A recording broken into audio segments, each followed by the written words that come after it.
Processeur et mémoire. Le cœur d'un ordinateur est composé d'un processeur central et d'une mémoire centrale. Avant qu'un programme ne puisse être exécuté, celui-ci doit être placé dans la mémoire centrale de l'ordinateur.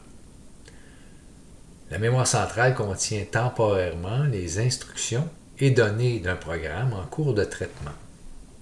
L'ordinateur exécute des instructions placées en mémoire centrale. Ces instructions manipulent des données qui doivent aussi résider en mémoire centrale.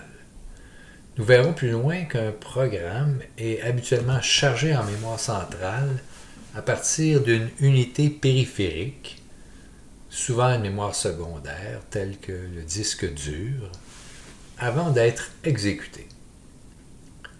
Les données doivent aussi être chargées en mémoire centrale avant d'être traitées par le programme. La mémoire centrale est constituée d'une séquence de cases, appelées aussi cellules ou mots, de taille fixe. Une case de la mémoire centrale est identifiée par une adresse, dite adresse mémoire.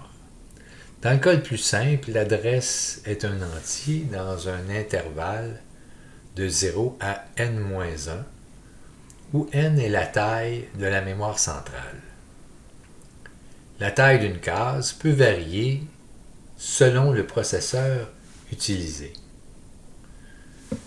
Les cases de la mémoire centrale peuvent contenir des instructions ou des données. Le contenu des cases peut être modifié par des instructions de programme. La mémoire centrale est caractérisée par sa rapidité d'accès d'une part et sa volatilité ou non-permanence d'autre part.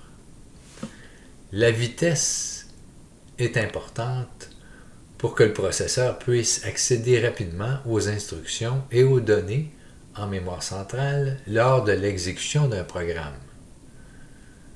On désigne aussi la mémoire centrale par le terme Random Access Memory, RAM, à cause de cette capacité à pouvoir accéder rapidement à n'importe quelle case à tout moment.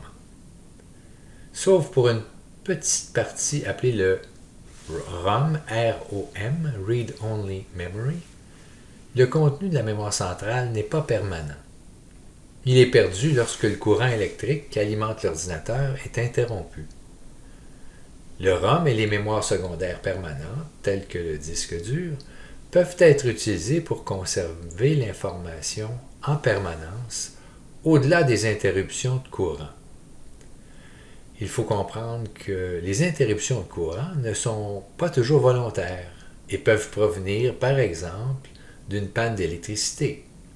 Il est donc important de placer en mémoire secondaire ou en ROM les éléments qui doivent être conservés de manière persistante, c'est-à-dire survivre au programme ou aux anomalies de fonctionnement.